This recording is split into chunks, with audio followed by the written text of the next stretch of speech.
बरगाले मळा मालगाव रस्ता येथील सागर राजू माळी वय वर्ष 31 या तरुणास आत्महत्येस प्रवृत्त केल्याप्रकरणी मिराज शहर पोलिसांनी 5 जणांवर गुन्हा दाखल केलाय। सुभाषनगर येथील बरगाले मळा परिसरात शेतात झाडाला गळफास घेऊन आत्महत्या केल्याची घटना 22 नोव्हेंबर रोजी घडली होती। दरम्यान मृत सागर यांनी मृत्यूपूर्वी लिहिलेल्या चिठ्ठीत संशयितांची नावे मिळून आली।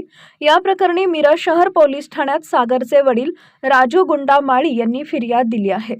पोलिसांनी विनायक शिंदे, यश किरतकर्वे, प्रेम दबडे, रोहित खोत सर्व बरगाले नगर मालगाव रस्ता, शशिकांत अडकी राहणार विजयनगर मैशाळ रस्ता या 5 जणांविरुद्ध गुन्हा दाखल करून त्यांना पोलिसांनी अटक केली आहे।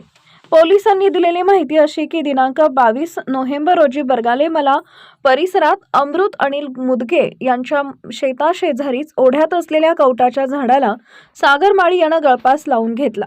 माळी याने एका महिलेची 1.5 वर्षापूर्वी छेड काढली होती। याच कारणावरून वरील 5 जणांनी माळी यास वारंवार मारहाण करून मानसिक त्रास दिला व धमकी दिली। त्रासाला कंटाळून सागरनं झाडाला गळफास लावून आत्महत्या केली।